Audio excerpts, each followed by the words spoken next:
So if you don't know what OneShot is, it is a puzzle adventure game that has many meta elements to it. There's things like window closures, text editor utilization, among a few other things. The first area of the game is called House, and this serves as a tutorial area. It gets you knowledge with, excuse me, it gets you knowledgeable about item combination, code entering, and finding things, which are all core mechanics of the game. Looks like Wh0m is in the lead. Crewds did suffer a computer code mishap, unfortunately.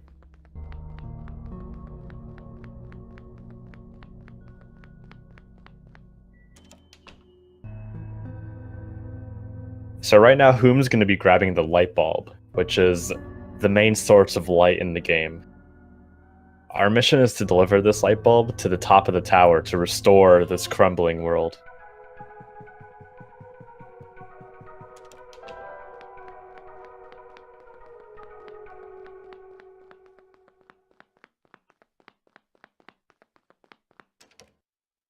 Let's see what kind of houses these people get. Got 123 on Wh0m and a 129 on Crewds. About a 6-second delta currently.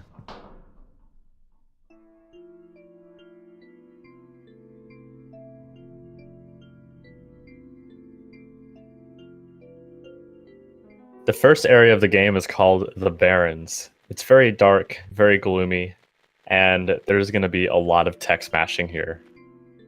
The players are going to be utilizing fast travel to navigate this a lot more quickly, because walking takes a long time in this game, and you want to minimize that as much as you can. And here we have the Profit Bot, which is an entity that informs you about the world you're in, what your mission is, and the importance of the light bulb. It also gets us familiar with the relationship between Nico and the player. Fortunately, you're only required to ask about the player, and not any of the other questions.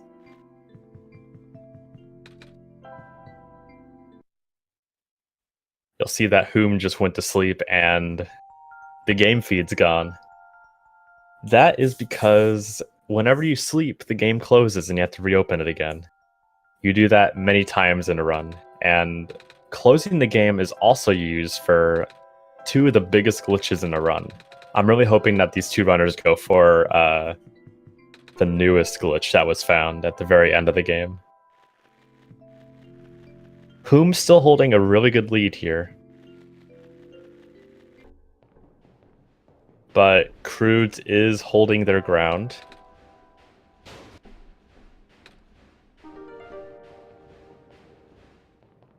One interesting thing about Wh0m is that they play on controller versus using a keyboard.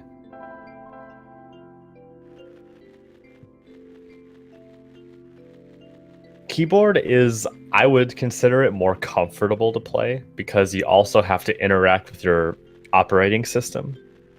And going from controller to keyboard might be a little bad. But it looks like, yeah, Wh0m definitely has it down. They're able to mash very fast in these sections. But Crewds is catching up, though. The gap has shortened a little bit.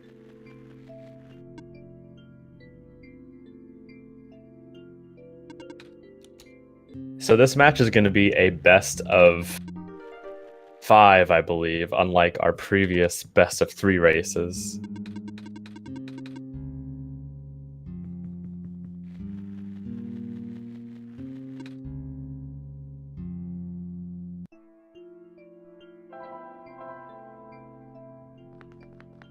So coming up is going to be a relatively complex item combination. You have to craft the battery in order to power the generator, and it's very easy to mess up. So let's see how Wh0m does it. Very smooth. Forgetting to equip the item at the end, but that's okay. still a very short gap between the runners.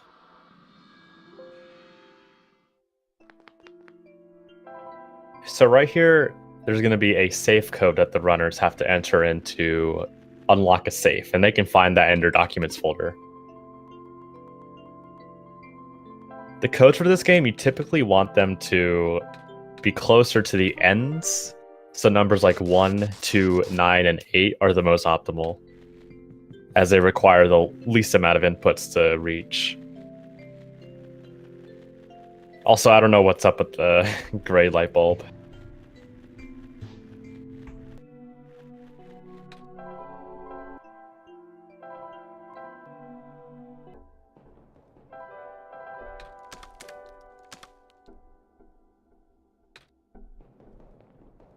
So the runners here are using the crowbar. This will be the last time the crowbar is used in the run. It is one of the most used items in this area, and in the entire game in general.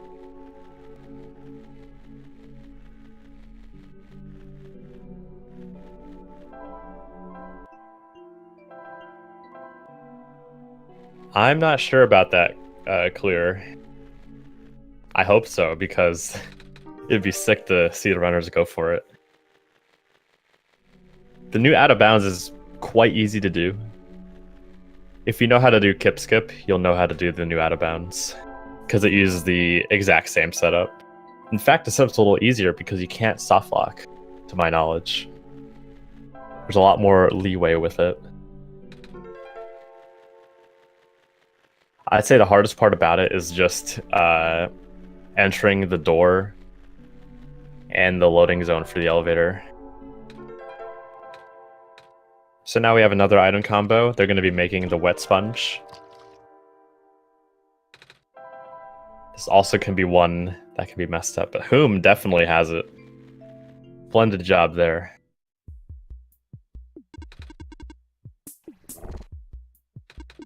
But crewds is still holding ground. They're not letting that gap increase. Very good performance. And crewds is mashing what looks to be a little bit faster in that section. I'd say they're only about a second or two off.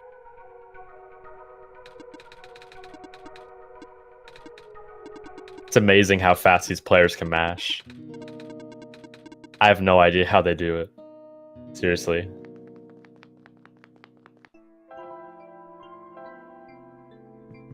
Oh no, crewds warped to cliffs. That's not where they want to go. They want to go to the docks. Lost a bit of time there.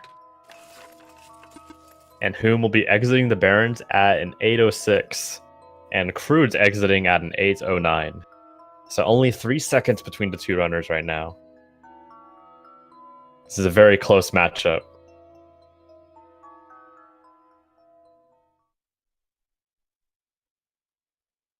Now we're presented with the Glen, which is Area 2. This area is a lot more lively. We're going to be encountering some new characters here.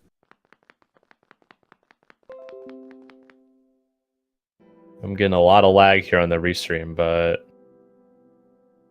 we're still good.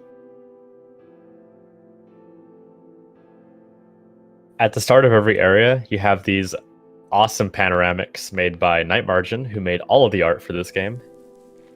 She's a very talented artist.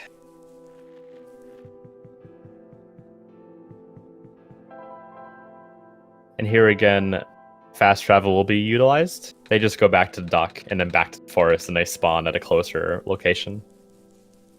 And this here's Calamus. Calamus is the main character you'll see in this area. He's looking for his sister Alula, who happens to be trapped in this dungeon area. And we'll have to solve a puzzle to free her. Oh no. Over on Wh0m's screen, the robot walked right in front of him. That's the only case of RNG in the entire run. If the robot walks in front of you, you have to walk around it, which will cost you a couple steps.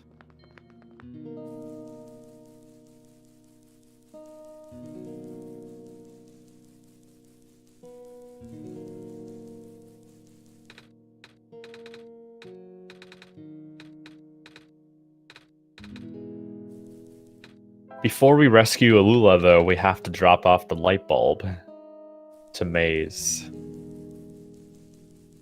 Maze is dying and wants to feel the warmth of the light bulb again. And the runners are going to come back at a later point and pick it up before we exit on and move on to Area 3. This area is shorter than the Barrens. There are fewer objectives to do. But that's not to say it's an easier area. This puzzle coming up, you can easily mess it up. We'll see what kind of strategies the runners go for here. These are just tiles you walk on. Crewds and Wh0m both getting the puzzle.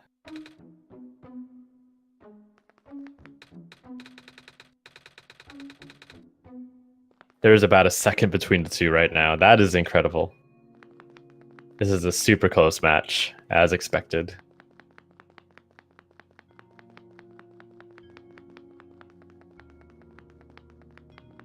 Before we reunite the duo, there is a RAM puzzle to be solved. I'm not talking about computer RAM, I'm talking about actual RAMs.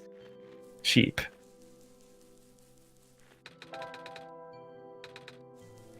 The shepherd wants you to herd up all of their sheep, and the way you do that is by putting them in these darker spots. And there's a certain route you can do that maximizes efficiency. Although, they're using different routes. This is very strange. I have not seen this one before. However, crewds did take the lead in that. Looks like their route was slightly more optimized.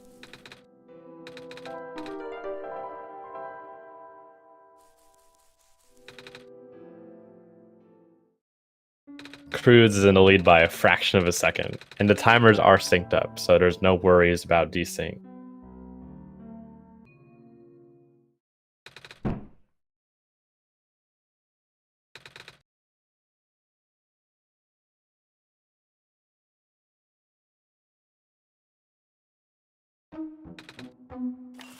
Fun fact, if you say no to that previous conversation, you'll have to walk all the way over to Wh0mIsDS' house. And that wastes about 15 to 20 seconds. And that has happened to people in this tournament. It is very catastrophic to your run. And if you're doing attempts in a normal setting, you might as well just reset. Because 20 seconds is a huge amount of time in this game.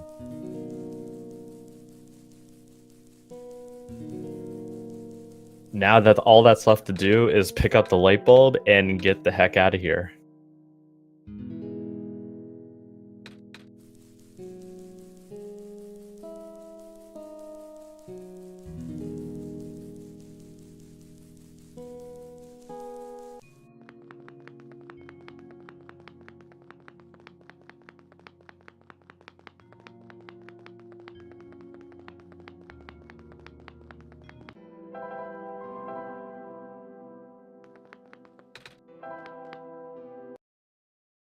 Before we move on, the runners are going to have to take a quick nap.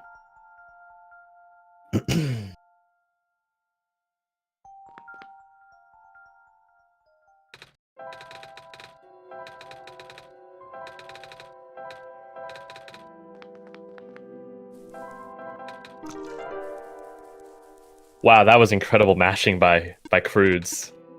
That allowed him to lengthen the lead by a few moments.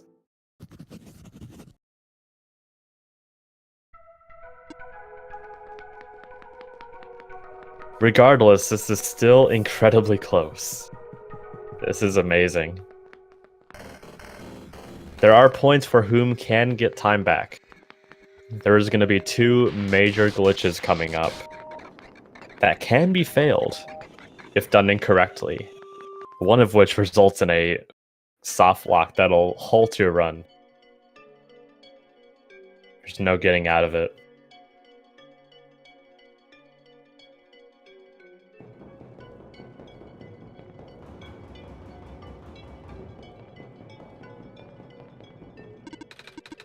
So this is the final area of the game called Refuge. This is a very urban environment.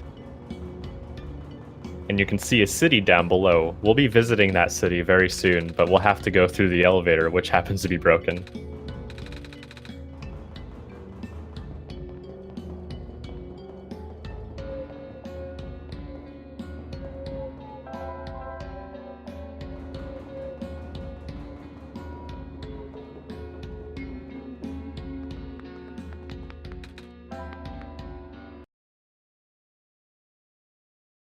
So I was just informed that Wh0m has a 1-game advantage because of their result in the grand finals. Or no, not the grand finals. It is the from winners. I had no idea about it until just now in the OneShot Discord. But Wh0m has a point, I guess.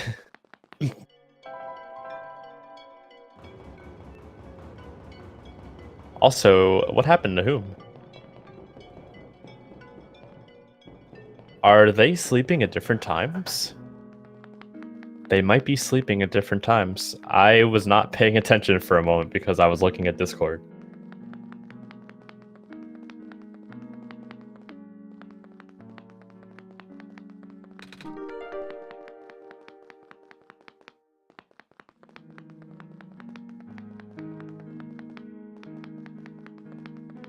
So right now it's kind of hard to tell who's in the lead because I think crewds still has to go to sleep.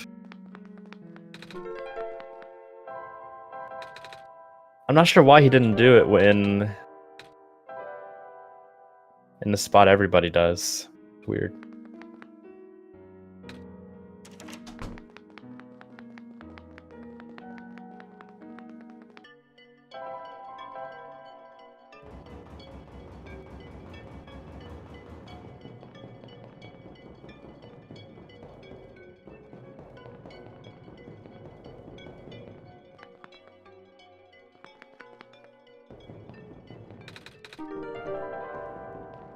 So crewds already has the elevator button made, but they just have to tape it together so it doesn't fall apart in the elevator.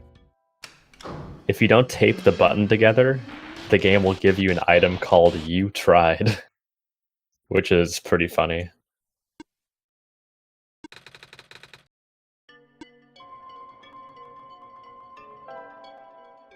So here the runners have to enter in an elevator code. This is the same every time. It's not randomized like the previous codes encountered. And the reason for that has to do with a puzzle relying on an image file, which can't exactly be changed.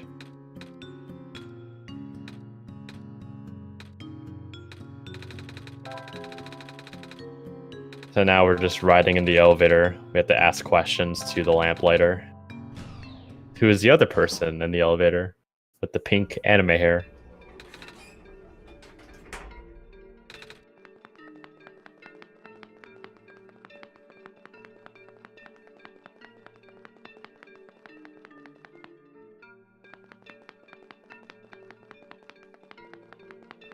The runners are going to be setting up for Kip Skip, which is the biggest glitch in a run.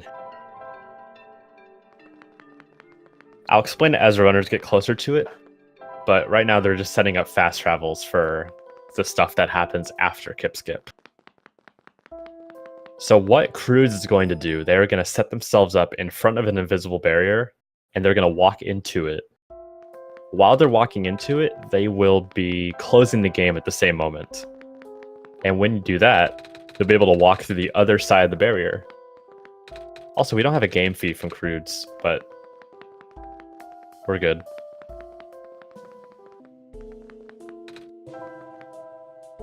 What's going on with Wh0m? Okay, just another bit of lag there.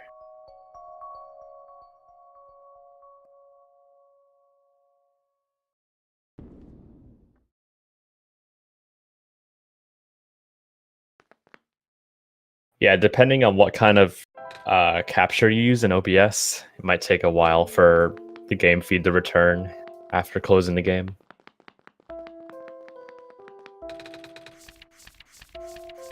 So this character you see here, the dice-looking person, their dialogue is randomized. And you can tell which George you're gonna get by the amount of the numbers on their die. It's very creative. Also, ooh, that was a risky one from crewds. I don't like that. Was that a soft lock? No, it was not.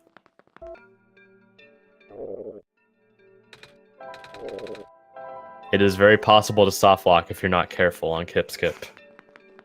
It has happened to people in this tournament, causing them to lose the match.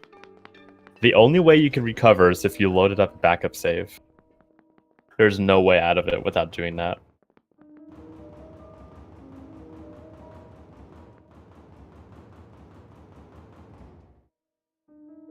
And now they're entering the tower. And they'll be entering the final stretch of the game.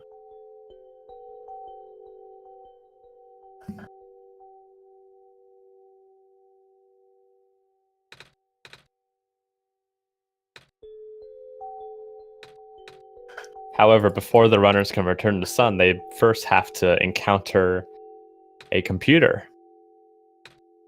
And then they'll be going on a series of intricate puzzles. Crewd's still in the lead, but Wh0m is not terribly far behind.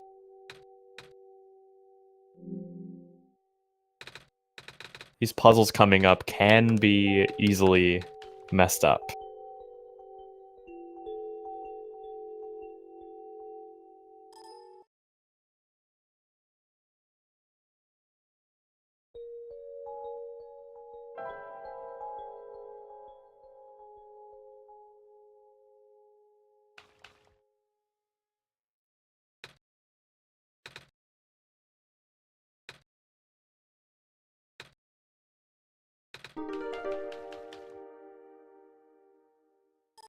So the first set of puzzles is going to be a maze. The maze has solutions. The solutions for the maze are always the same. They're never going to change. And oftentimes runners are going to have a text document open detailing the order.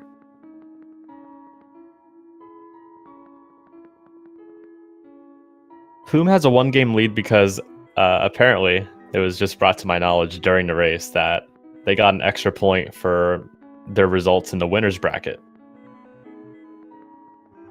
I'm not sure how that works, honestly, but it is a thing. So yeah, the door solutions you're going through, the numbers for these are memorized too. They don't change, thankfully. But it looks like crewds was able to successfully navigate the doors. And now you have more tile puzzles. These are rather easy, but the final tile puzzle you have to do is very complex. And also very easy to mess up.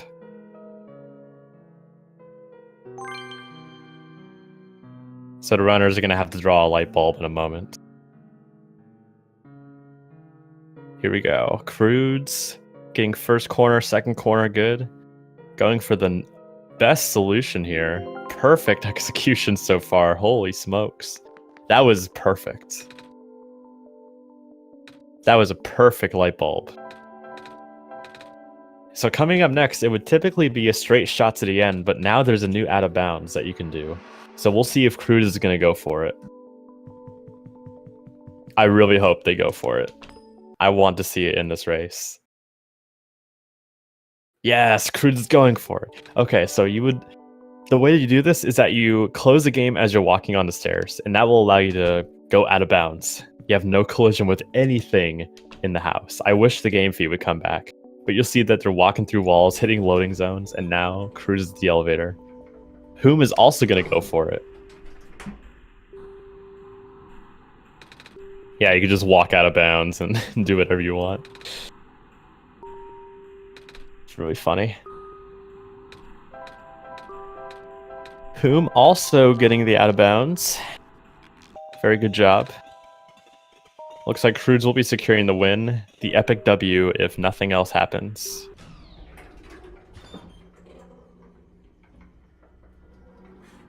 And looks like that's a win for crewds.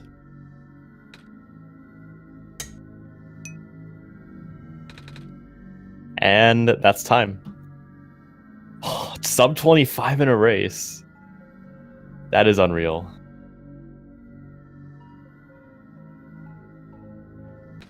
That is fantastic. And Wh0m is also finishing very shortly after with a 25-17.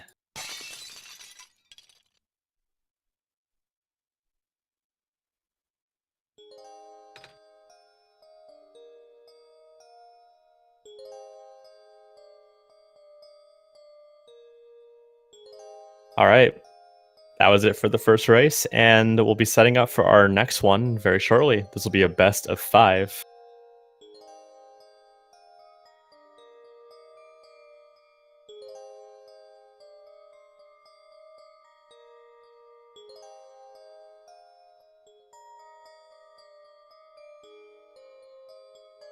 So don't go anywhere. Don't turn that dial. I am getting news that crewds time was only 6 seconds off the world record, which is incredible.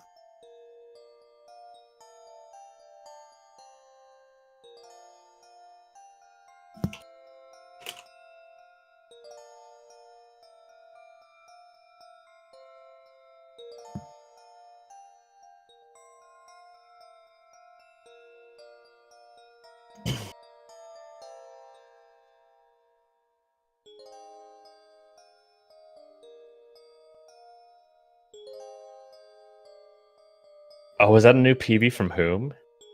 Oh, that sure was.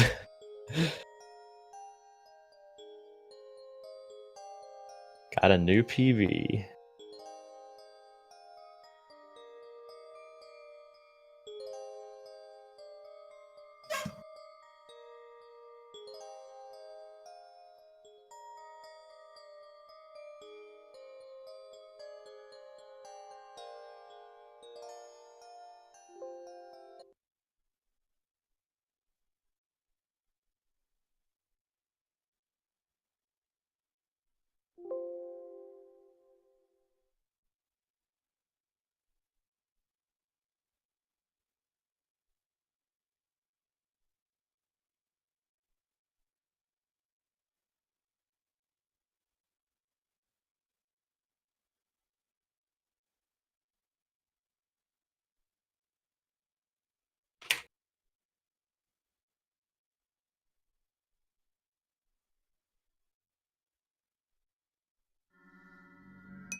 I don't understand it either, Clear.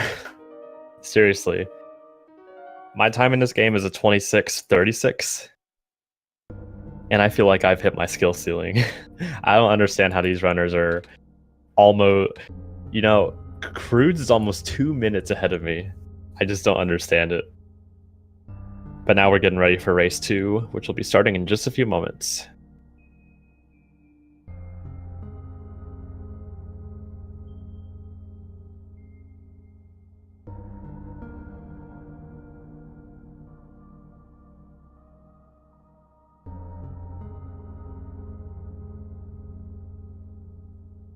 Hopefully crewds resets their timer.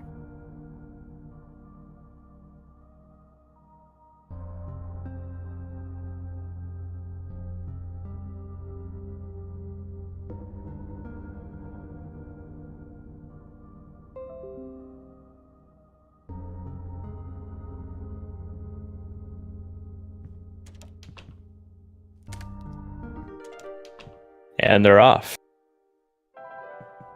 A bit of a timer error from crewds.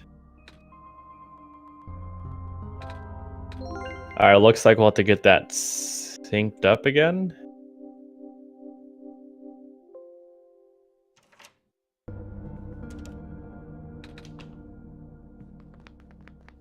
Yeah, let's see. 23 door.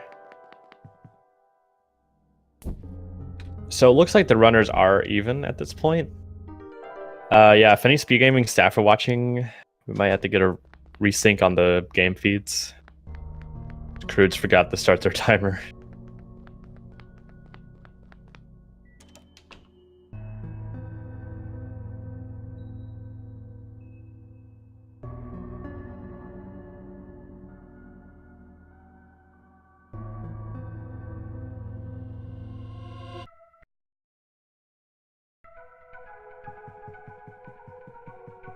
Oh. All right, the feeds are synced again. Awesome.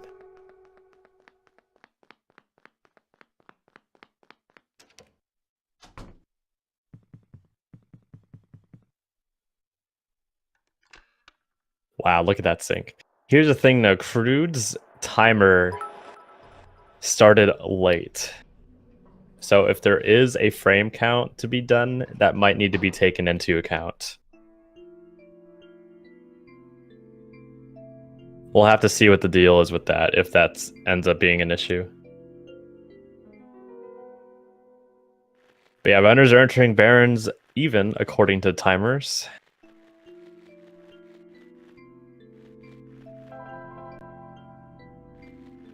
Well, right now the timers are synced, but Crude started his timer late. So for the sake of watching the game, they are properly synced. But technically Crude's timer is incorrect. But that can be figured out if we have to do a frame count.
I will look back through the VOD right now and I'll try to figure out how late Crude started his timer.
So there was about a 4-second difference between for Crudes.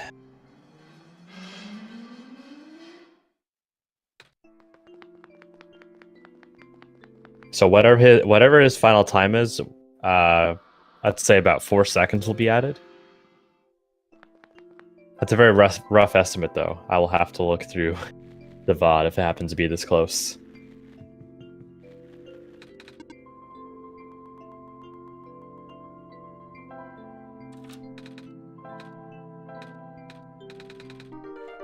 Oh, and who took... Or no, he didn't take the lead back, but some ground was made up.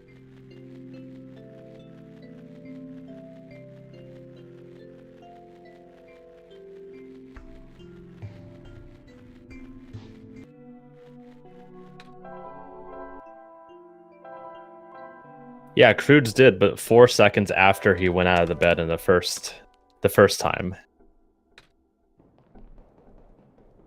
I'm not sure if that should count or not.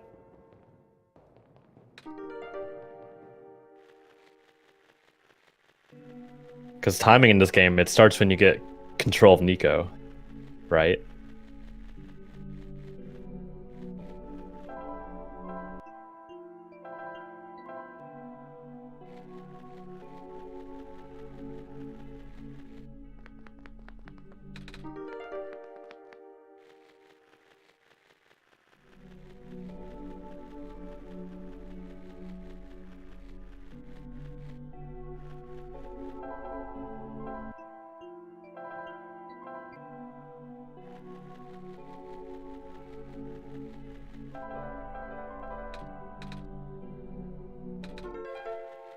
Oh, Wh0m having a slight slip up,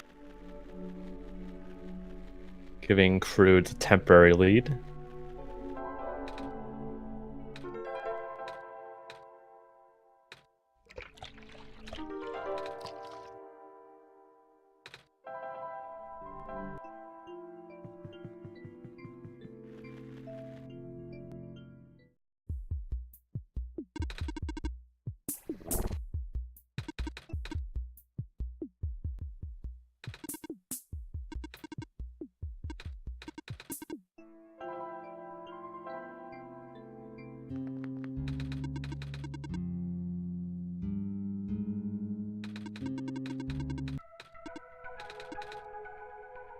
Runner's looking really good going into the chess sequence.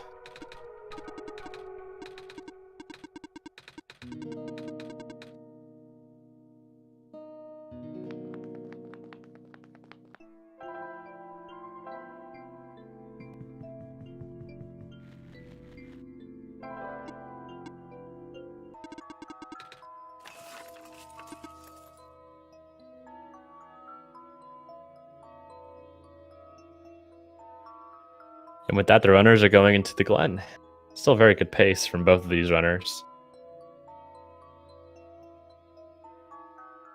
It's a very close matchup, that's all I could really say.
So crewds still has a lead, even accounting for the timer mishap.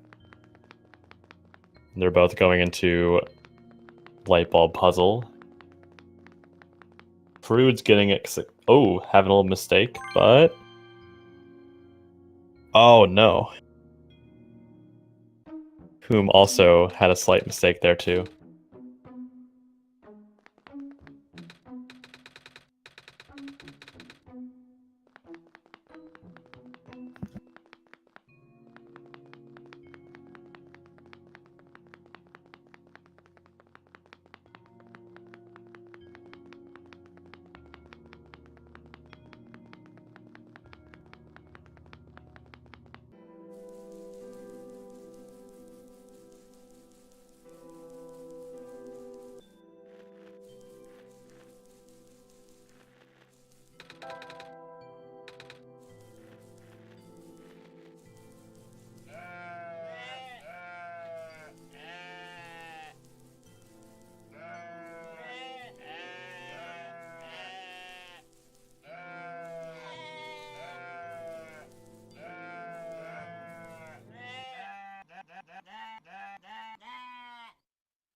Alright, I'll switch the audio over to crewds. See if any of them say no to the conversation.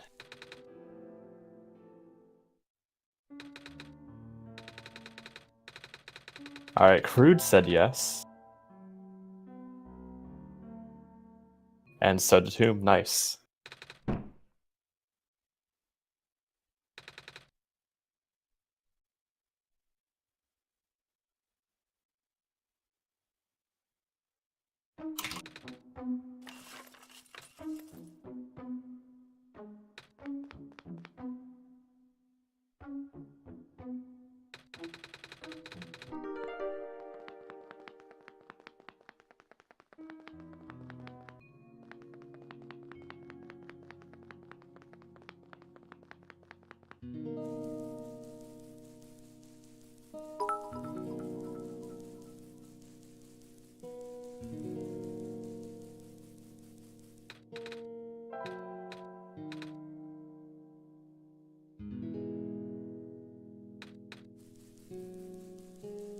I'd say there's currently 5 seconds between the two feeds.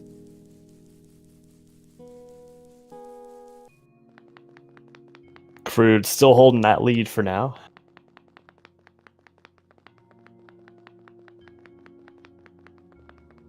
Well, that's weird. I switched audio over to crewds and it didn't do anything.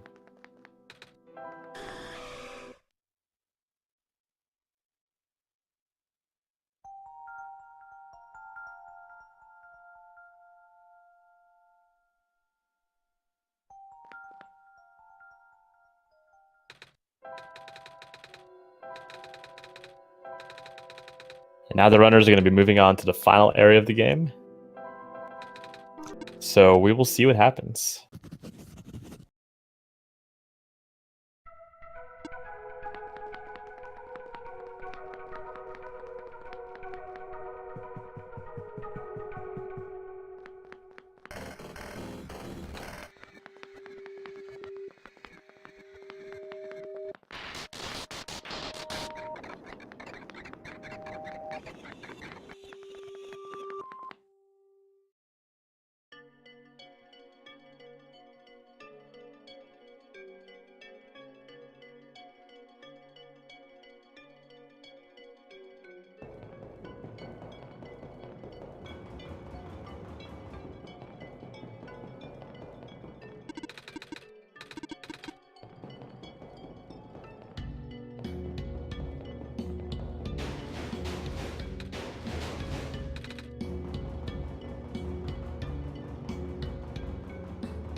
Yeah, this is all the same strats as last time.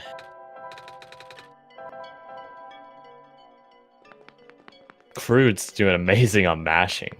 But wait a minute, why did crewd go back into the... Wait, what's this route? What is this route? Is that actually faster?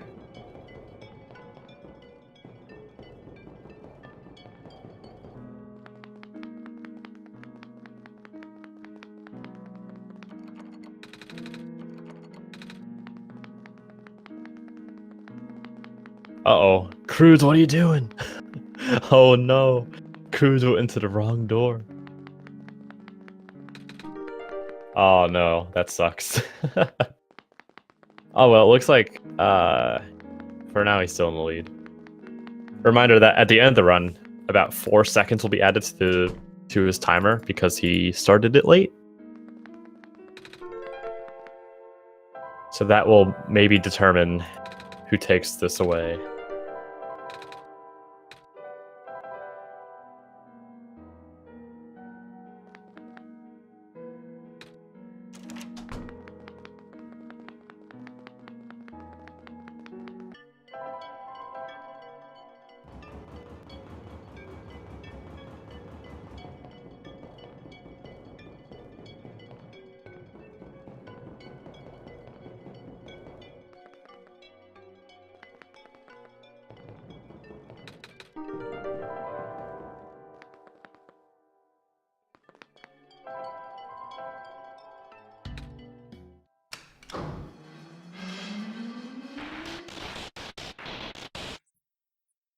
Crewds was the first to reach the elevator.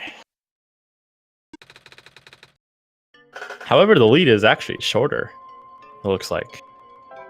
Only a few seconds separating these two. It's amazing how close this is.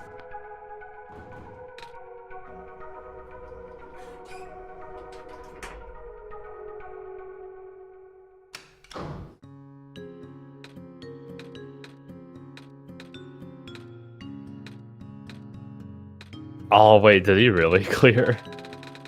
How did I not notice?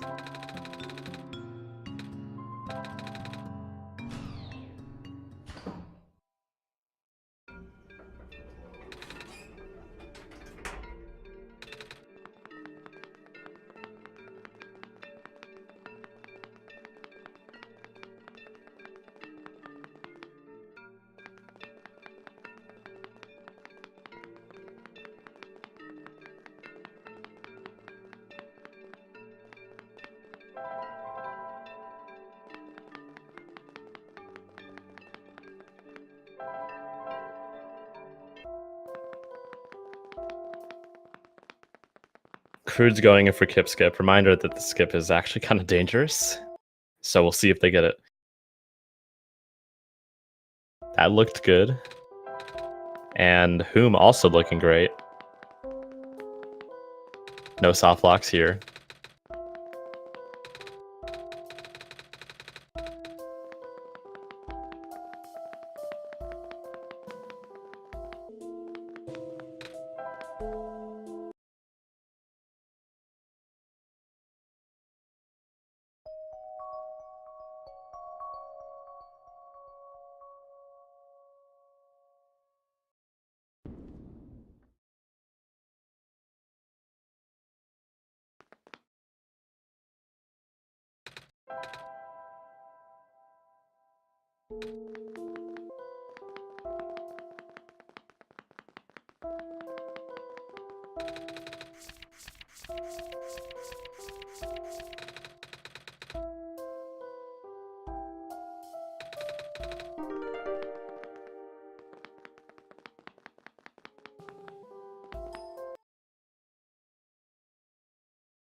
But yeah, no soft locks on Crewds and Wh0m. What's Wh0m up to as soon as the game comes back? Yeah, he's good too. Good. Crewds has a really big lead now as they enter the tower.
Now we got the doors.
Oh wow, looks like Wh0m just took the lead back.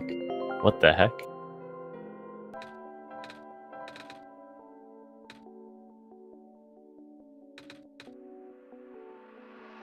That was incredible. Alright, looks like we'll see how the out of bounds treats the runners right here.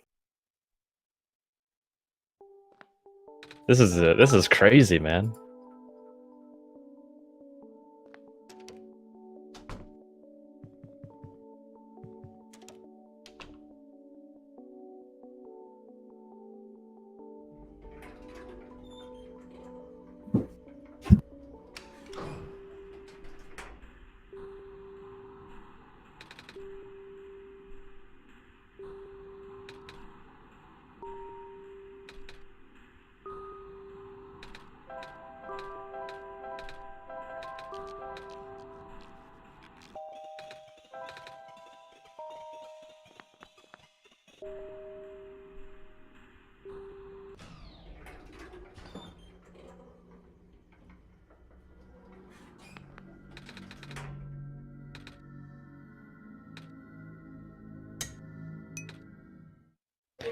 And it looks like Wh0m is finishing with a 2505.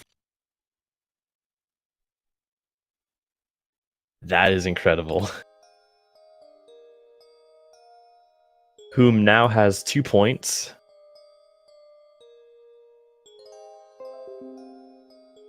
That was a crazy position change at the end. Holy smokes.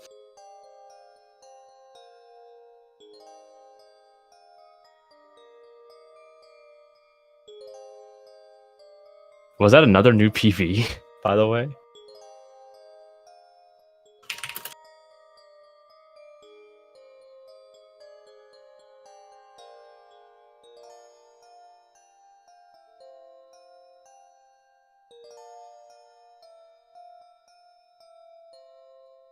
Unfortunately for me, I'm gonna have to head out. We'll see if we have any backup commentary available, but at the moment, it doesn't look like it. Anyway, thanks for watching. Get ready for race number 3. It's gonna be a really good time. And that was a PB by Wh0m. Wh0m just PB'd 2 runs in a row. How crazy is that?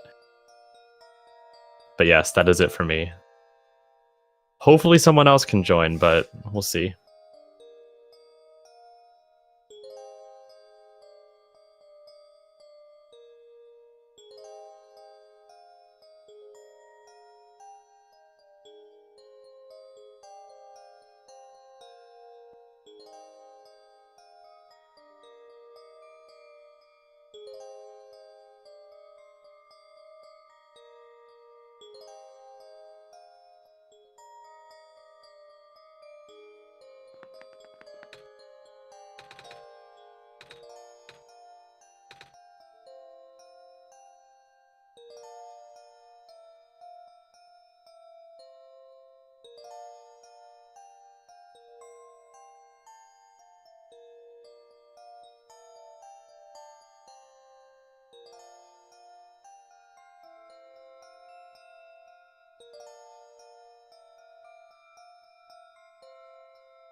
Hello, gamers. Welcome to the OneShot Any Tournament.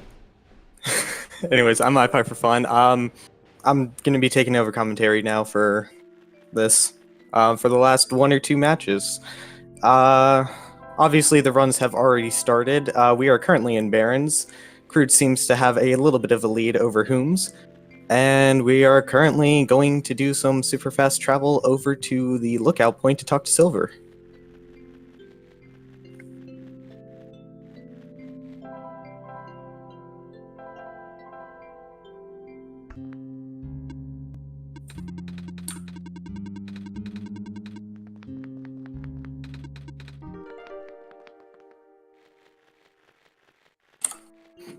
Alright, so Cruz is going to the mines here, and if you'll notice, he'll go to the right side of the entrance. That's because it's currently like chained or roped off right now, and Silver has to open it. But Silver moves at walking speed while the players can go at full run speed. So it's slightly faster to go to the right side, so that way Silver has to walk less to be able to get to the entrance there. Currently exiting the mines. It looks like everything's synced up, but Wh0mIsDS still has yet to equip the crowbar here, so crewds actually has the slightest lead. But yeah. I'm going to be putting a battery into the generator here to power everything on so we can turn on a computer to get a randomly generated safe code that's actually saved in a document in your documents folder, because this game has a lot of meta elements, and this is one of them. So the players will now be going over to the cliffs to the safe and entering the code. So we'll see the what luck they got. Looks like Wh0m with some pretty bad luck. I saw a lot of 5s and 4s in there, and I think a 6. Crewds, not too bad.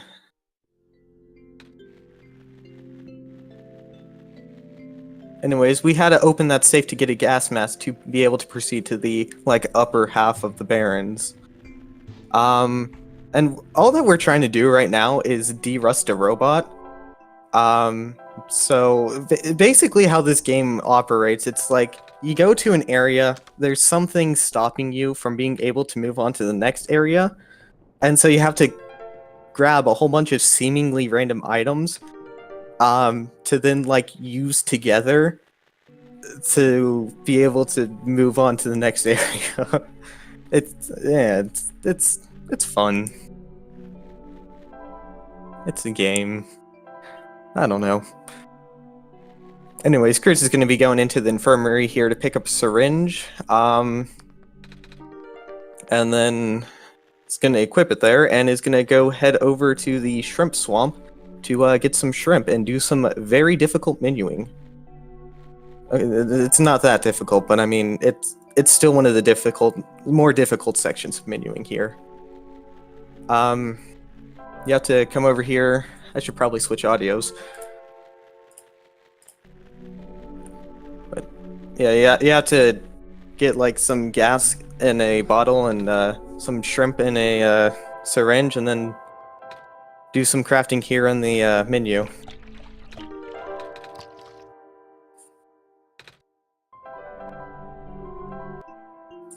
Anyways, now they're going to be going to the docks here and talking to the robot to de-rust it.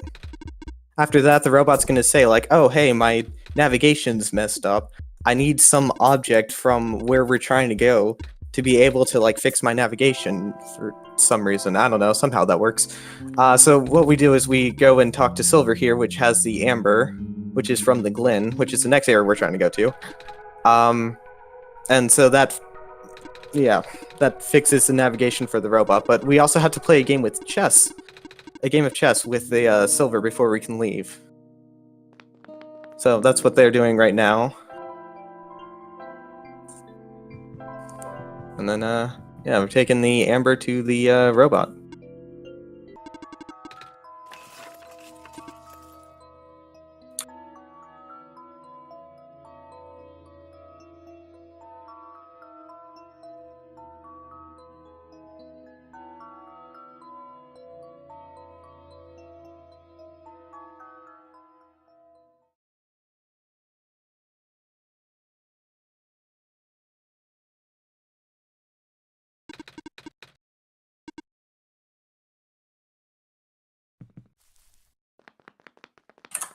All right, so both players are now in the Glen, and fun fact about this building that you're seeing Wh0mIsDS go through right now, and crewds just went through, is that it only exists to be able to give the player this panoramic cutscene right here without making it feel like awkward and forced. So that's cool, I guess. Anyways, we're going to be going and doing a super fast travel to the forest here. Super fast travel is when you enter an area, immediately fast travel out of it, and then back in. How the super fast travel works is every time you fast travel into an area, it puts you in like the default position of that area, which is typically somewhere around the middle, though not always, of like that area, which it tends to be a lot faster to fast travel out and then back in to get to that like position than it would be to just walk there. So it's used a lot in the Barrens. It's used a little bit more subtly in the Refuge, and it's really only used then in the Glen, but it's used. Anyways, both players are now going to be going to Maze to drop off the light bulb. This will retract some of the vines that are growing around to let them go into other areas. One of them being the area to go to free Alula, which we have to do to be able to get the feather. What we're trying to do in this area is craft a pin, and we're going to be doing that with a feather and an ink sac. And to get the feather, we have to free Alula, and we have to return Alula to her brother Calamus. Calamus was the character that we talked to in the forest. So, yeah. To do that, we have to do this fun thing called tile puzzles. Everyone's favorite. Yeah.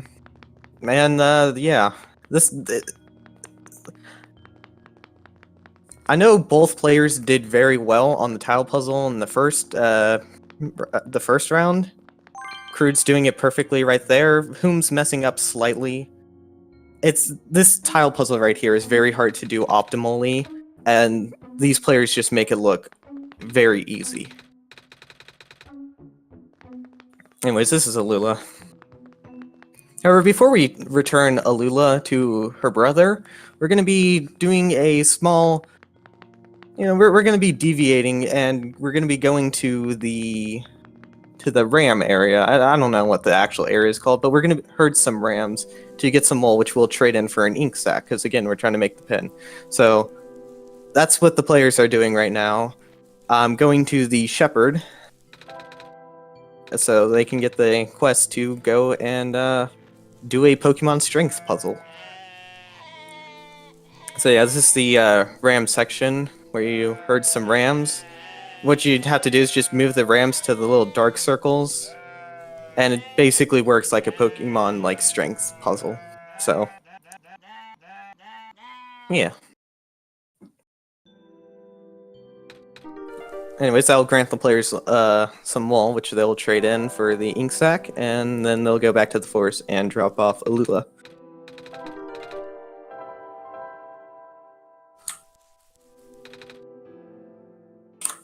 So this cutscene right here that crewds is in and Wh0mIsDS is about to be in, there's a dialogue option in which you can choose to either go with Alula and Calamus to their home, or to not do that. Either way, you end up having to go there to get the feather, and so it's not slightly, it's a lot faster to just accept their invitation and like travel there via the cutscene rather than trying to walk there yourself. So it loses a lot of time if you say no, and if you're not paying attention, it's very easy to accidentally spam through and then select no by mistake. So luckily both players said yes there. And now what they're going to do is grab the light bulb back from Maze, who is not there anymore. And then go to the gate and sleep. In each area, you have to sleep in a bed at one point, which will close the game. It's another one of the meta elements, but in each area, you have to do it. And so it's best for the route if you do it last, because when you fast travel to the gate, you actually end up fast traveling right in front of the door. So to the area where you can sleep. So it's slightly faster to do this last. crewds is still maintaining his lead that he had out of Barons.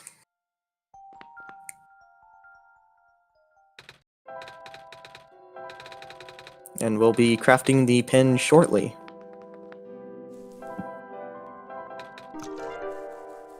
Almost perfect craft.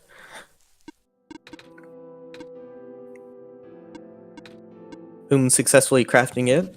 Slightly faster, it looks like, but of course, that menuing is not too difficult, so it's not going to be enough to actually put Whom's in the lead or anything.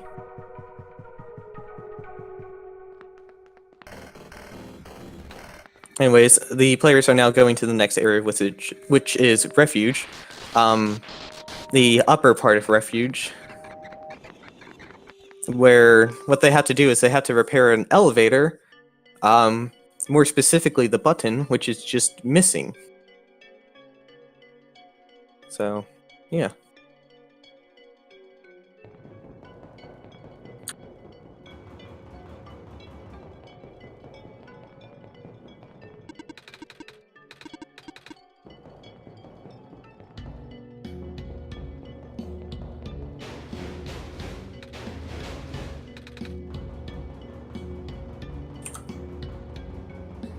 Alright, so this is Lamplighter here on crewd screen. He's just having some trouble with the elevator, and so we're gonna help him fix the button. And now, Kona here was very confused at what crewds was doing here with his strat. The normal strat is to just super fast travel into the cafe, grab the coffee tin, and then come back to sleep. However, it is a single fast travel faster if you go to the cafe area, you fast travel back to the elevator deck, and then you go to the sleep. And then you can fast travel from this room that you sleep in to the cafe. It's one fast travel faster, but every second matters. Fun fact about the room where you sleep in, though.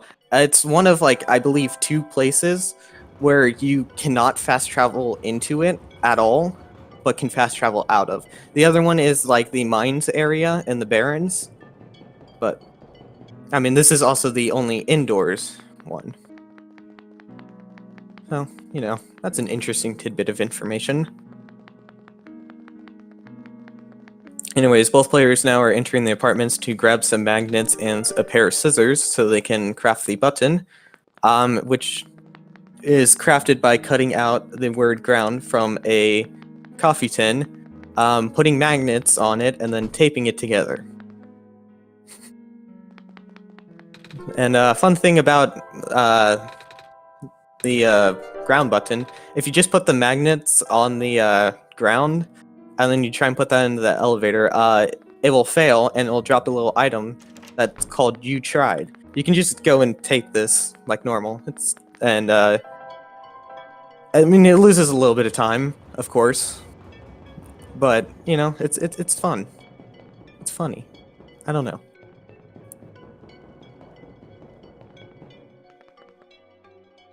I'm just a backup commentator. Anyways, crewds is now going and taping the button up, which it's very easy to accidentally overtalk to the tape dispenser there. Anyways, he's now going to be, you know, as you just saw right there on Crude's screen, the square particles came up and broke the elevator. And so what that means is that now they have to enter a code to be able to make it work again for some reason. The code is always the same. You're supposed to do a fun little puzzle to find it out, but it's always the same, so we just have it memorized. It's 63014, also the date of the original freeware version of OneShot. It's release. So that's a fun fact. Now Cruz is in the elevator. There's an option here. There's 4 dialogue options, and you'll notice Cruz will do the first 3, and so will Wh0mIsDS. But not do the 4th one, because the 4th one just returns to the awkward silence of the long dots that happened at the very beginning of the elevator sequence. And that long dots is slower to go through than to just mash through all the other 3 dialogue options. Anyways, now Cruz and Wh0mIsDS are in the bottom part of Refuge. You'll notice they're going to some weird places. And this is just to set up some fast travel locations. It's cleverly routed super fast travels, really, but yeah, it's not super important. What's more important is the fact that Cruz is about to do Kip Skip, which is where you try and exit while walking onto the same tile that a normal cutscene would play, in which it just pushes you back and says, I'm sorry, you can't go through here because you don't have a library card. Cruz did it a little bit late there, and it's possible to softlock if you do it too late. But as you can see, Cruz is not softlock and is still running around, so that's good. Wh0mIsDS also got it. Cruz apparently got George 6, and Wh0mIsDS got George 1. I'm not exactly sure which is faster there. But George is the dice character that you give the journal to right before sleeping, and then get the journal back from and the die back from right after sleeping. And it's a die, so like the whole thing here is that it's like, oh, the face that you get is random. We have calculated to some degree of accuracy roughly the amount of time that each George face takes to just go through all the dialogue. The worst one that you can get is George 3. It has a lot of ellipses, which lose a lot of time. And is about 3 seconds slower than the best one, which is George 5. Anyways, now Nico here on Crude's screen is going to be like, oh, I'm hungry, I want pancakes, but, we don't give him his pancakes, because, this is a speed run, we gotta go fast. Pancakes waste too much time. Nico can go another 4 minutes without pancakes. It will be fine. I promise.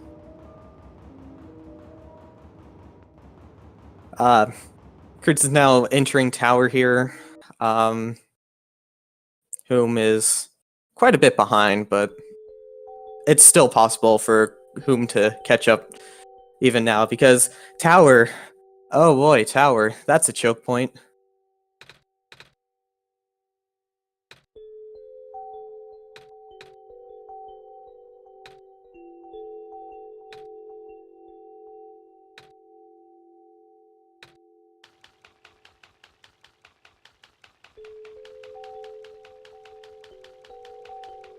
Alright, so Cruz here is now going to go and talk to the computer. This is going to go through some dialogue and then just end up with Nico sleeping and the game closing. So that's fun. Interesting thing is, right before it closes, you'll hear it here. Right there. Little pop-up boxes come up that you have to mash enter through. So that happens a few points throughout the game. That's one of the more notable ones. There's one that's more notable, but we actually skip it, so I'm not going to. But at this point of the game, it actually won't let you move on unless you have a extra program open that people either refer to as a Clover program or like underscore underscore underscore underscore underscore underscore. Because it's called underscore underscore underscore underscore underscore underscore .exe. And what it's supposed to do is it's supposed to show you like the pathway here through the tower. However, the path is not random, it's the same, so we've just memorized it. But It's supposed to show you the path here and what doors to go through and what tiles to light up in the tile puzzles, but yeah, that's the thing. It also gives lore, but yeah, speedruns.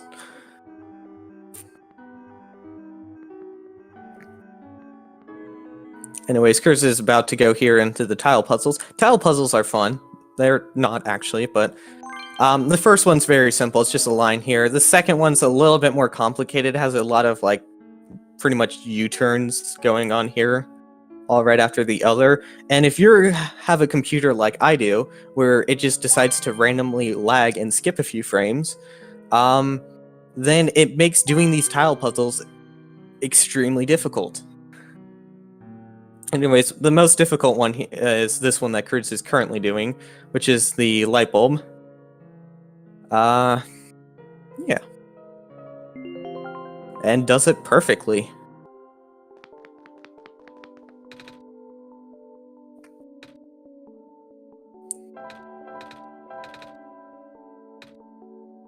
So Cruz is probably going to be finishing this one.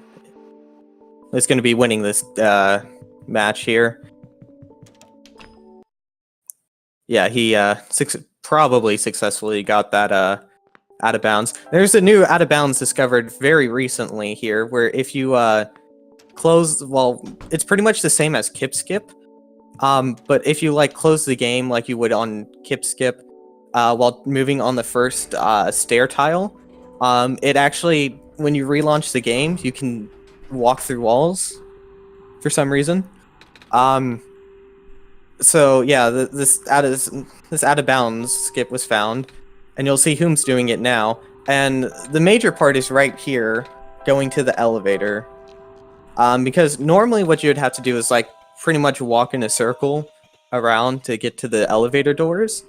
And what the game will do is it will stop Nico, and it'll pop up a whole bunch of like small little pop-ups that you have to mash through with enter, and it's terrible. But we skip that. Crew's coming in with a 24:55. That is about 4 seconds off of world record, I believe. Wh0m coming in with a 25:14. Nice.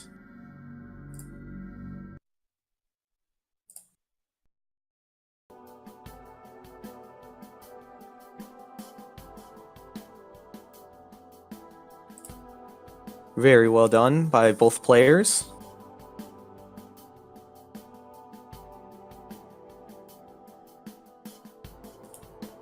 And it looks like we're going to be going to a game 4. Not a game 5, because Wh0m had a 1-game advantage because he was the winner from the winner's bracket, while crewds was the winner from the loser's bracket. But yeah, it all comes down to this final game.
Yeah. So someone in chat just asked what's with the custom title screens. So one of the runners, Lori, while making a promotional little banner or something for this tournament, was using the default one-shot title screen as a background and accidentally saved the promotional file over the default title screen, and realized from there just how easy it was to actually change textures in the game. So you'll notice both players actually have a custom title screen made in MS Paint, I think by Lori. Because we found that changing the graphics can be fun and easy and does not actually affect gameplay, so we do allow it. Most players probably only will change the title screen, but, you know, some others change a little bit more.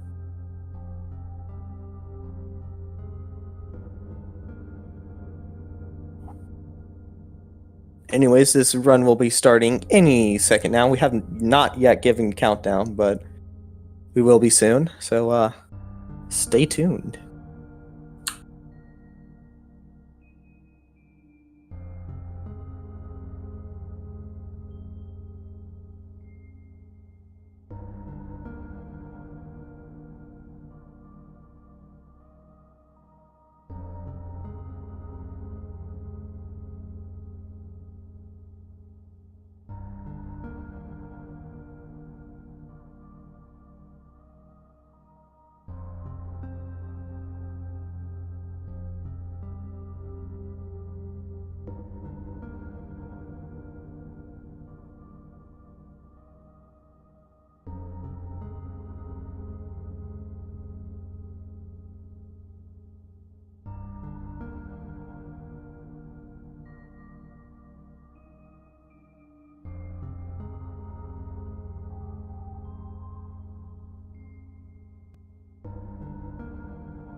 Alright, countdown has I don't know what I'm saying. Countdown has been given.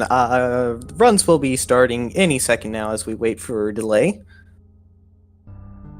The game starts as soon as, or the time starts as soon as the players gain control of Nico. So what they do is they advance to the final dialogue box before Nico gets out of the bed before starting.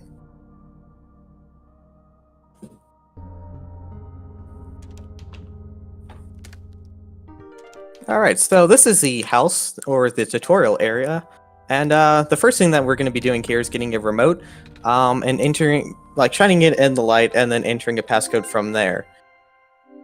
How house is one of the major reset points. Because, I don't know, something about people not liking being 1 second behind off the start? No, but, yeah.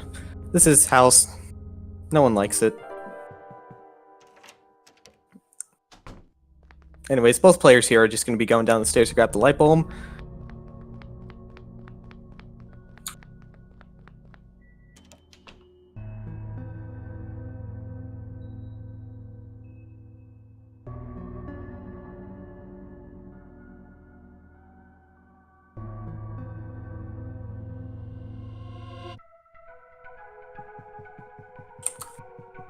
Alright, looks like crewds is at a very slight early lead here.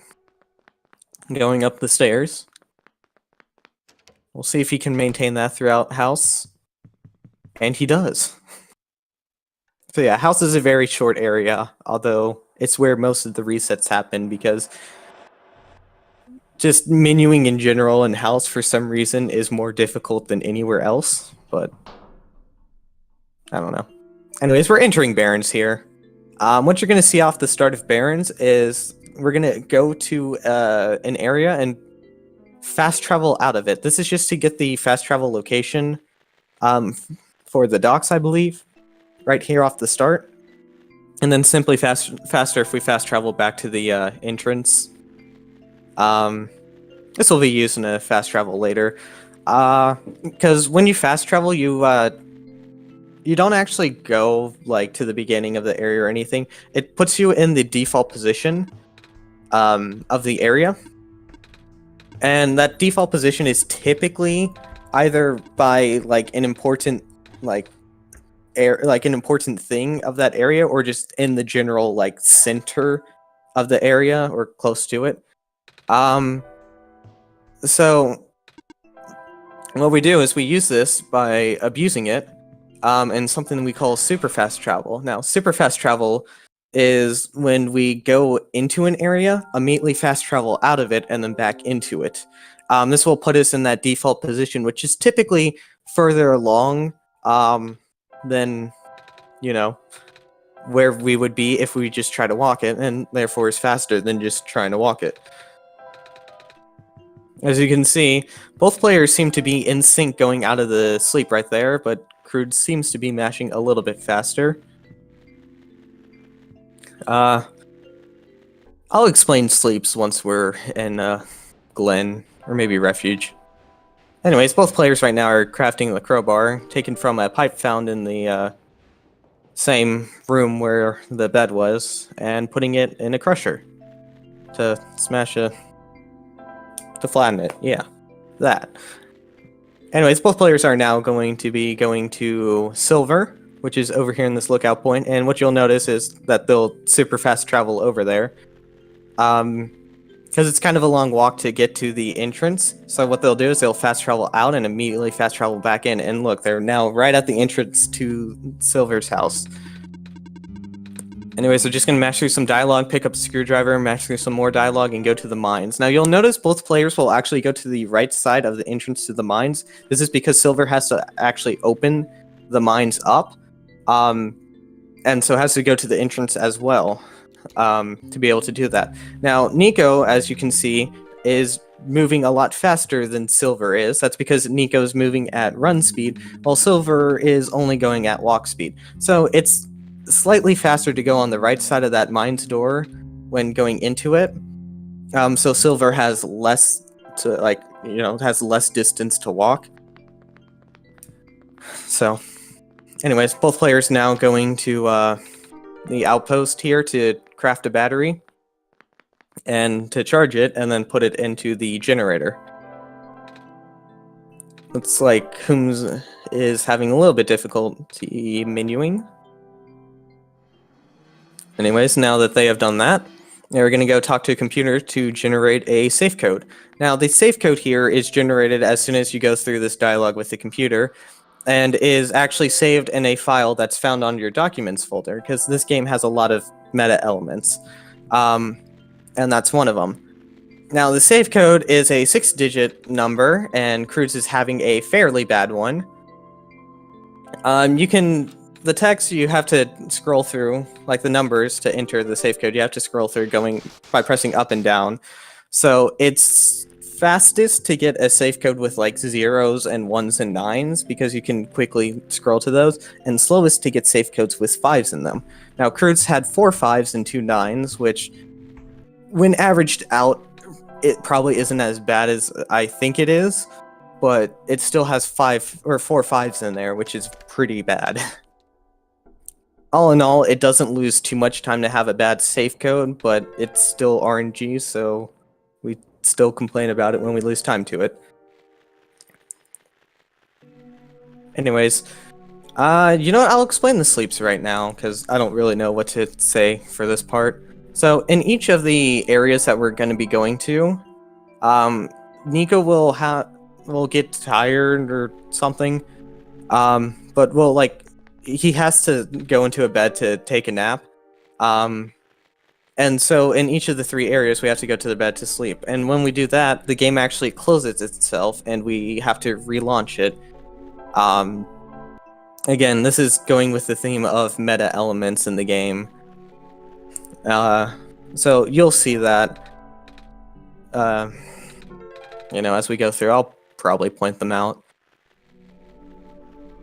Anyways, both players are now in the I can pronounce stuff. Shrimp Swamp, trying to craft some items so that way they can derust a robot. Robot spelled R-O-W, because this robot is a rowboat robot. So there's a little pun on the name. Not important. What's important here is that the navigation systems for the robot is messed up, and to fix it, we have to go get an item from the Glen area and bring it back to it. Where we find this item is in Silver. Silver has a little amulet that's from the Glen area, so we go talk to her and request for it, and then in return, Silver requests that we play a game of chess. So we do that. It's a lot of mashing text at this point. As you can see, both players are very quick at it. I should mention now that Wh0mIsDS is our only runner, I think, that plays with controller. And it's also our second place, while everyone else plays keyboard. How he matches so fast with controller, I have no idea. But it's pretty amazing. Anyways, both players are now leaving the Barrens and going to the Glen. I will switch the audios because I didn't notice that they switched back. So I'll switch audios to crewds here, since he is in the lead. Anyways, now this little building right here that crewds is in and Wh0mIsDS will about to be in was only put into the game to serve as a little buffer from the rowboat cutscene to this next cutscene here of the panoramic of the Glen. That's the only purpose it serves. So that's a fun fact. Anyways, we're about to do a super fast travel into the forest here. This super fast travel in particular is pretty interesting because it actually skips over a small cutscene. But anyways, both players are going to be then talking to Calamus. As you notice, they won't directly talk to him, unlike, most other conversations. They'll go a tile above him. Because Calamus will talk to you whether you're directly talk to him or if you're 2 tiles above him, or if you're any tiles above or below, he'll move to you to talk to you. However, waiting for him to walk to you is slow, so instead the runners will go to him, but you can still talk to him 1 or 2 tiles above him without him moving. So it's slightly faster to do those few tiles ahead, so that way you, 1, negate the potential possibility of accidentally spamming too much and re-talking to Calamus, and B, so that way as soon as it's finished, you can immediately head off to the right instead of having to try and go around Calamus. Anyways, this character right here that both players are talking to is Maze. We give her the light bulb, and in turn, she retracts some vines that were blocking a few doorways. Now, Calamus was looking for his little sister. And so what the players are going to be doing right now is actually freeing his little sister named Alula. Alula is trapped in the ruins behind a door that had vines over it, and also some squares. So we have to get the light bulb to be able to retract the vines, and then we do this fun tile puzzle here to retract the squares. Now this tile puzzle is actually pretty hard to do optimally, and you'll see crewds does it perfectly right there. But it looks fairly easy, but it's actually fairly hard to pull off correctly. Anyways, this is Alula.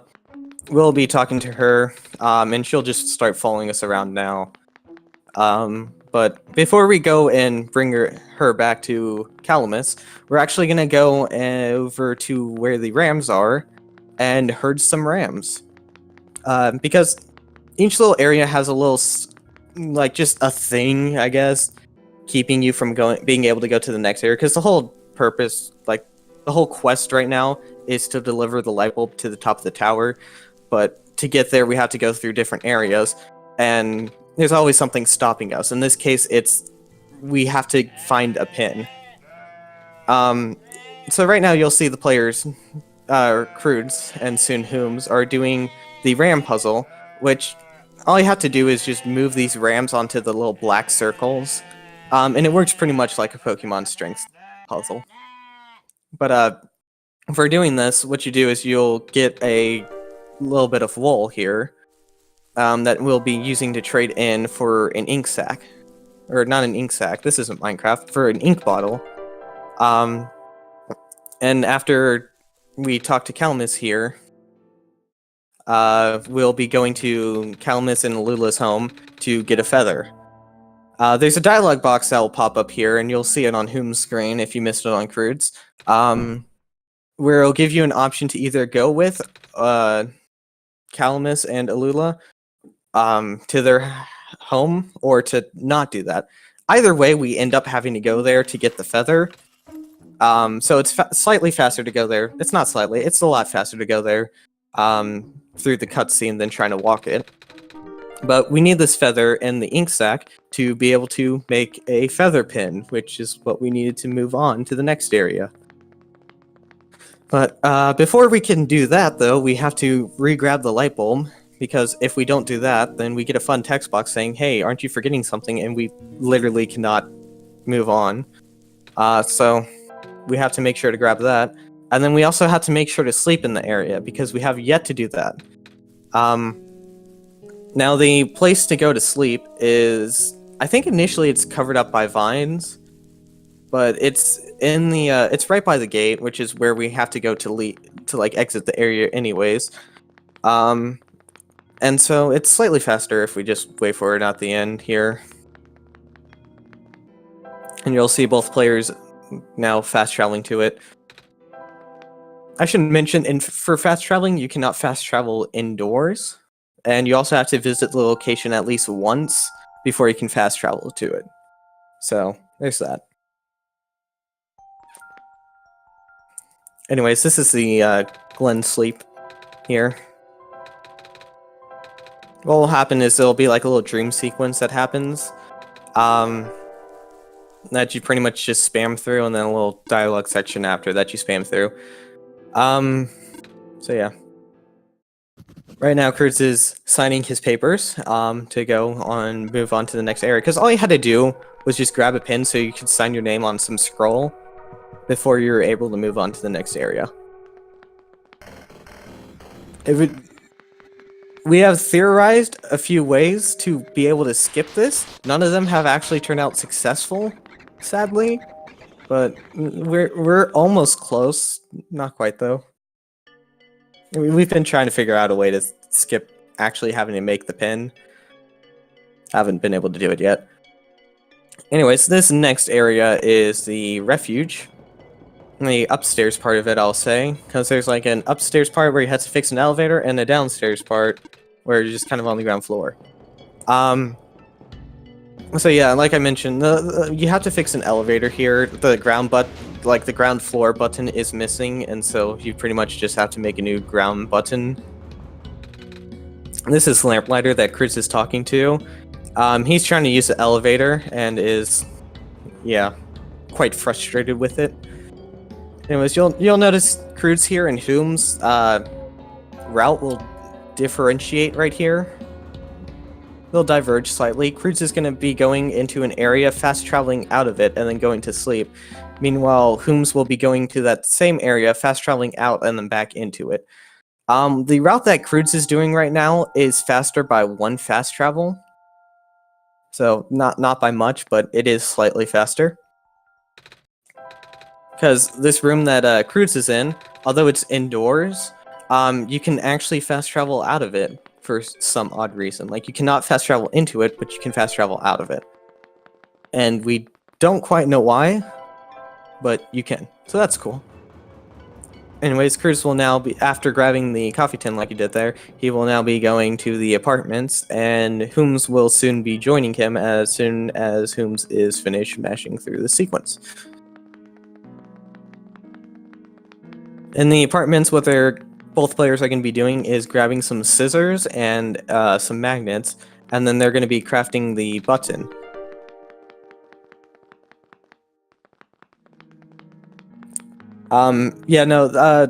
Surprisingly, a lot of players don't seem to know about the faster route there. And that's why Wh0m doesn't do it. That's why Kona was very confused as to why crewds was doing it earlier. But it's faster, and not many people use it, so it's free time save, but I don't know.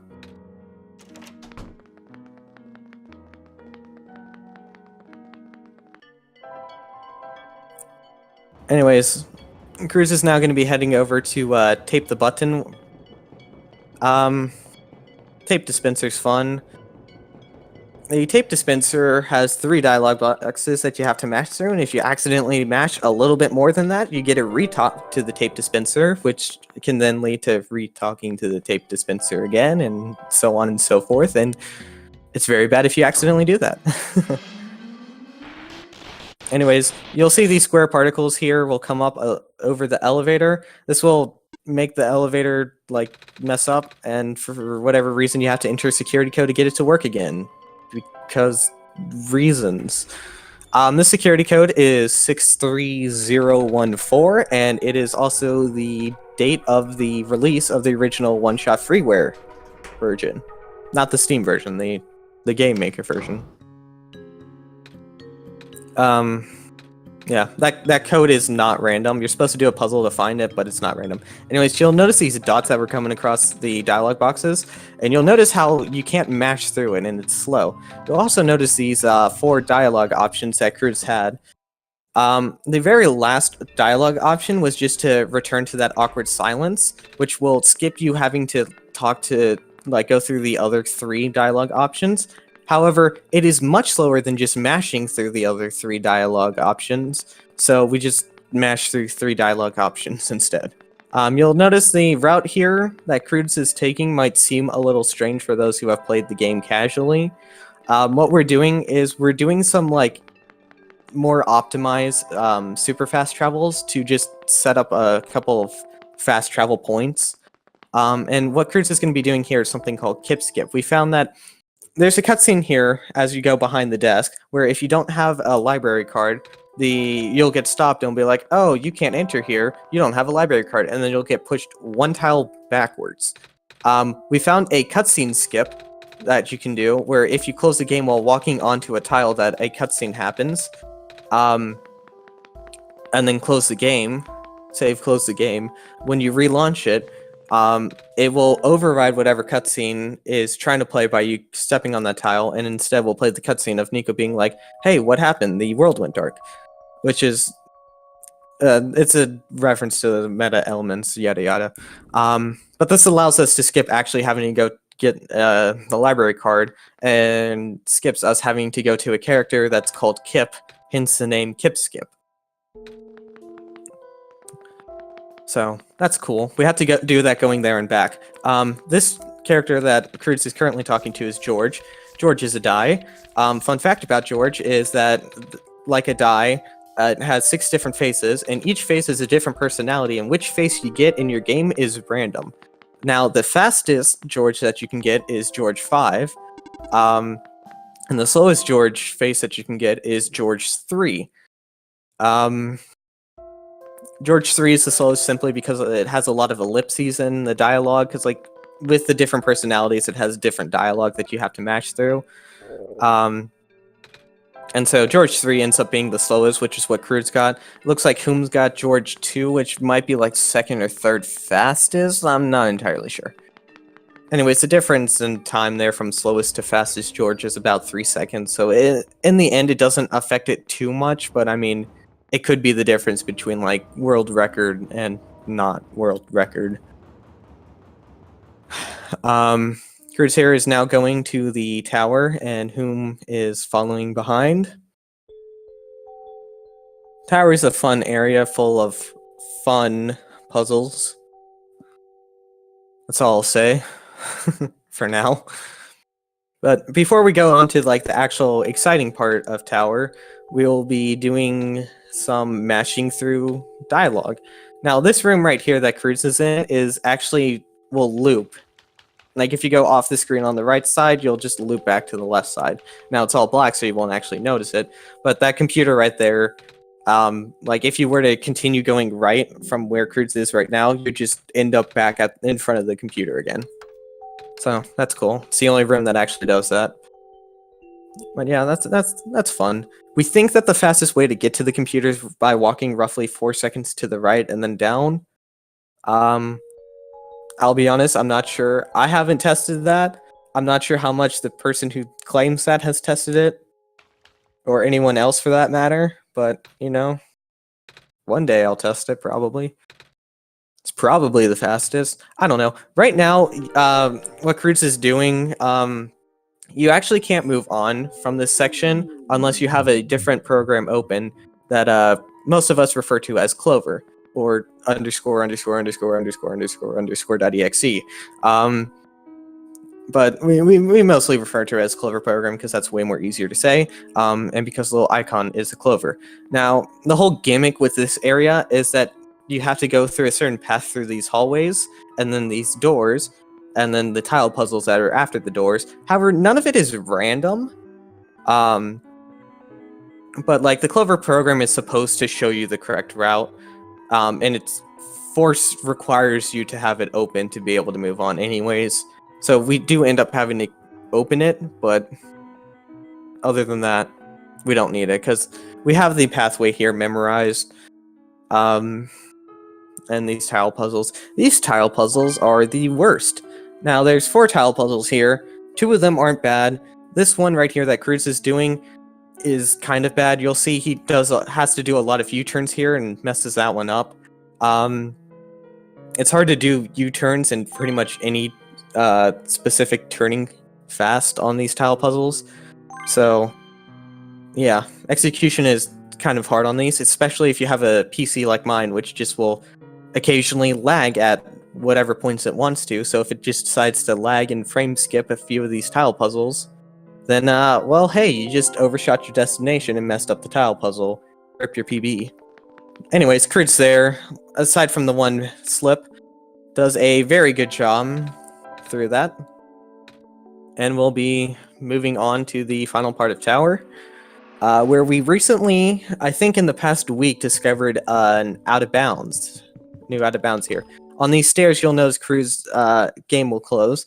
He's doing pretty much, if you do a kip skip on the first tile here of the stairs, for whatever reason, when you come back, you'll pretty much just have no collision with anything. And this allows you to skip this room that Crewds is in here, where you pretty much have to walk in a big circle around to get to the door of the elevators. And, but periodically, as you're walking around to get to the elevators, what will happen is the game will just stop you and hit you with some pop-up boxes that you have to mash enter through. This is, again, part of the meta elements of the game, but it's really annoying and really slow, so the fact that we were able to find this out of bounds was really nice, because now we don't have to do that. Anyways, looks like Crewds will be done here very soon. As soon as he selects which ending, that's when time will stop. And it looks like he's getting a 25, not quite flat, 2500.7. But I mean, then again, we also don't time with like actual milliseconds, so pretty much 25 flat. Wh0m's here is going to be coming in with a time of 25:15. Still very good. This would be a PB for Wh0m's if he hadn't PB'd already in this tournament, but or this specific like tournament match thing or whatever. But yeah, I should probably do the things I'm supposed to and announce crewds as a winner here. But yeah, before today, Wh0m's PB, if I can pull it up, was not what he got there.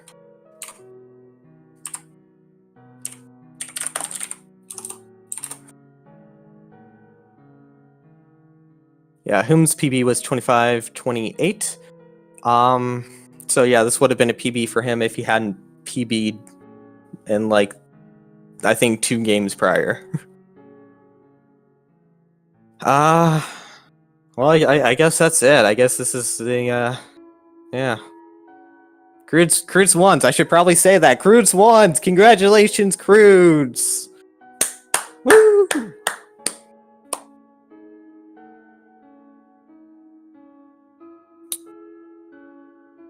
Alright, so,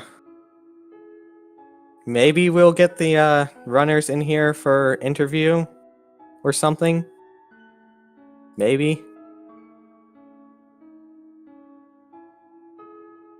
I don't know. Interview coming, maybe. I don't know how this works. Never mind. Crewds is not going to be coming in for an interview. Wh0m's may or may not. I don't know. But we did have a prize pool here. It was like a $50 fan gamer card donated by someone.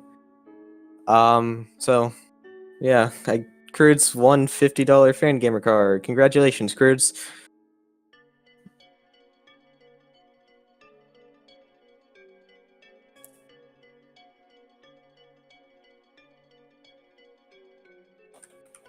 So.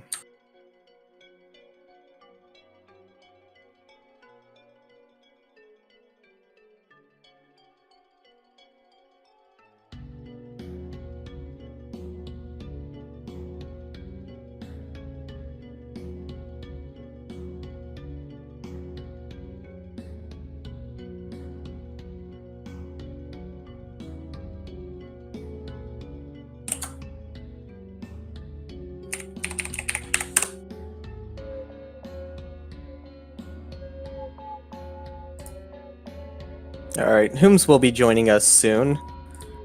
So yeah, I guess we wait for that.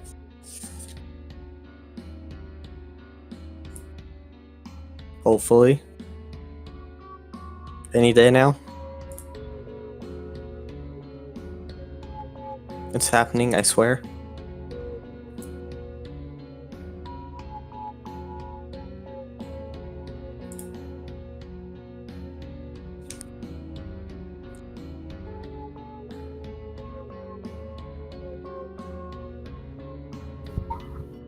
Hello? Hello. Well, that was Hello. something. Hello, Wh0m's. I guess I'm supposed to interview you now or something. So how'd the runs go? Honestly, all of them were pretty satisfying, not gonna lie. Like, I've never mashed that hard before ever. And even with the out of bounds, that would have still been like sub 25:20. It would have been like what, 25:15? Even without the out of bounds. Just I don't even know. That second race was eye-opening for me. Yeah. We saw you got a new PB here. Yep. Very nice, very nice. Yeah, I don't know what I'm supposed to ask here for interviews, so I guess on a scale of 25 to 34, how do you feel about tile puzzles? Tile puzzles. Well, probably like a 32. I think I only messed up twice. Because I messed up the light bulb, I think, in the first run. and maybe actually I messed up a little puzzle in the second one as well. But other than that, I actually didn't have too much trouble with it. I think I heard that crewds had a bit of trouble on one of the tile puzzles. Crewds did have a little bit of trouble on the Alula tile puzzle on the second match as well. Okay. So And it wasn't then- just me. Had a small slip up on the second one on the final match. Dang.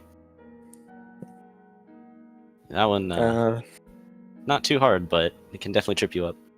Yeah. So, how do you feel your mashing was?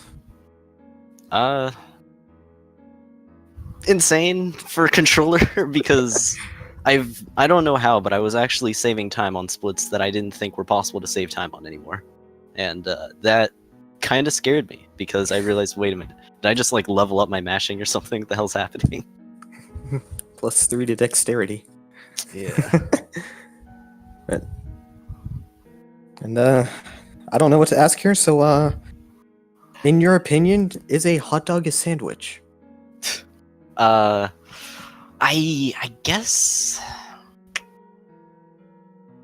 I wouldn't consider it one, but I could see how you could. Just because of how I think of hot dogs. Nice. So I guess I should just ask, for the entire tournament in general, just, I guess, how was it? Thoughts and It opinions. was a roller coaster, that's for sure. Like, I don't know. Like, this entire tournament has just seen all of the times go down dramatically, and it's insane. Like, what is it? Maybe like a month or two ago, the world record was 26:11, and now it's down to 24:51. Like, my PB's gone down from what 26:16 all the way down to 25:05. So, entire minute cut off just from like better execution and the new out of bounds skip. It's weird. Yeah. Yeah, this is honestly, I don't think I could ever get as good of a time as that 25:05 again, at least unless I swap to keyboard. So this might be the last time I run one shot for a while, unfortunately, because I also need to rest my hands because mashing at that next level is going to break me. So I'd rather just not have that happen. Yeah. I'll be back when another skip is discovered. Well, But yeah, congratulations on your second place. thank you. And yeah. I guess I should say currently on Speed Gaming 3 there's a Link to the Past randomizer going on, and later on Speed Gaming 2 and 3 is a Link to the Past randomizer, as well as on the main Speed Gaming page we have an SNES Superstars Super Mario World randomizer coming up at 7. Yeah, any last words? GG's crewds and enjoy that 50. Well, with that, I think I will say goodbye.